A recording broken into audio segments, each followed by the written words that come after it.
मियां साहब ने फरमाया, मन सवाल मेरा एक भारा, मन सवाल मेरा एक भारा, ए खुशवाऊ फजर दी, ए खुशवाऊ वाऊ फजर दी, जो आप नहीं मुंह दसदा ते बू पचा दिल भरदी, जो आप नहीं मुंह दसदा ते बू पचा दिल भरदी।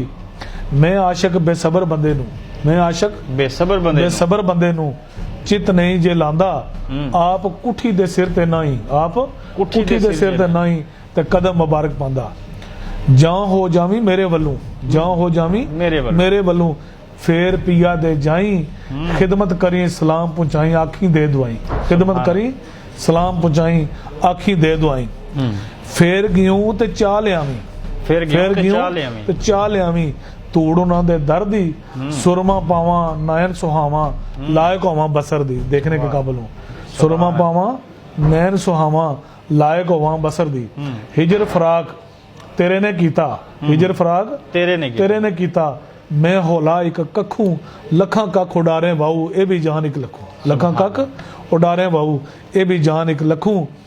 लई उडार मैनू भी इथों ते अंदर तूड़ा गर्दा, लई उडार मैनू भी इथों ते अंदर तूड़ा गर्दा, सह कुआं ते खड़ी मरिंदा ते कर करके सर गर्दा, सह कुआं ते खड़ी मरिंदा ते कर करके सर गर्दा।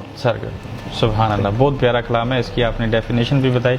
लेकिन ये बड़े बड़े आशिक पढ़ते हैं, जो अली शान सोनी ने पढ़ा, ये किसी को आता भी नहीं होगा। ऐसा ही है, ये बड़ा मुश्किल था, मैं भी आपके साथ गुनगुना नहीं सका।